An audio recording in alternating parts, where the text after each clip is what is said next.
Hi guys, we're going to create this vibrant lavender field and we're going to use a lot of Brusho to make this painting. And I'm starting off and I'm pulling out my gray and my olive green and my violet Brusho. I'm using these folded pieces of paper for me to dab down in streaks going diagonally on the paper. And I'm doing that in order for me to test out if I like using Brusho in order to lay the base of the background of a picture. So this is my test. I'm using Arches 140-pound paper, and you can see I'm just dabbing on the colors, the greens, and I'll be adding in purples as well. And then I will be squirting this with water. So this paper is dry. I started off dry, and you could try putting Brusho on with when the paper's wet. Just play with it, try different things, and do not get this powder on your clothes. This stuff is terrible to have to clean up.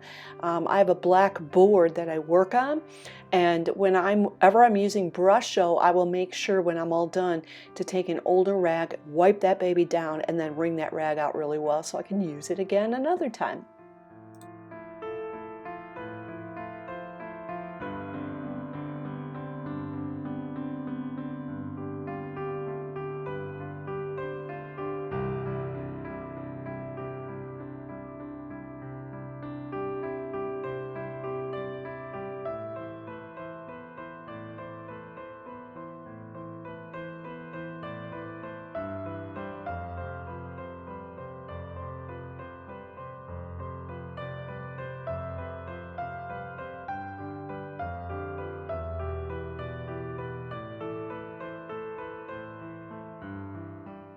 Okay, we're heading towards the water here pretty soon. I'm just straightening up a few little dots, and then I'm going to squirt this and watch how this explodes. I'm not worrying about where I'm squirting the water.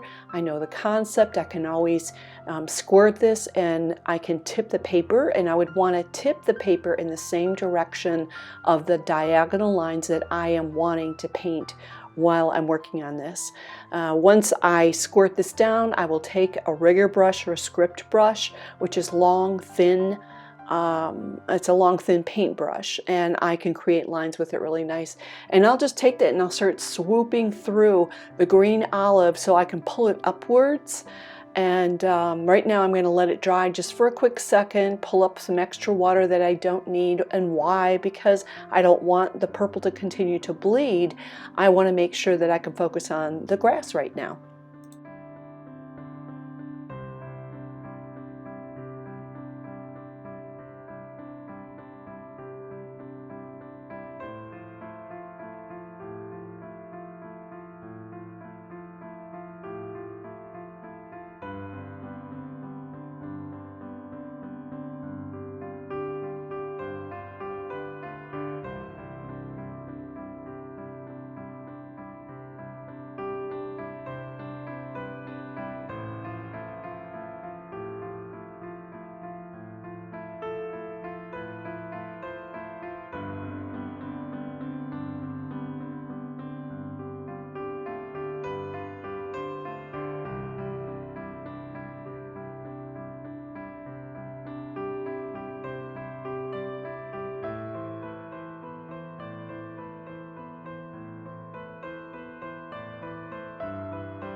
I'm using darker purples, plus I'm also using neutral, which is almost a black color, but it's not black black.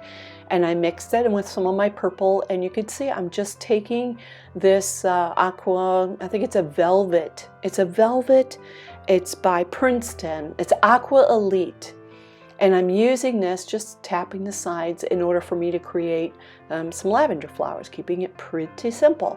So I'm just going to continue to do that, add some detail in, and then how I finished this picture off was I let it dry really, really well. Then I took white gouache, Gouache, and I mixed it in with a little bit of my lighter greens, and I painted grass streaks on. You'll see that at the end. I also splattered white dots on this.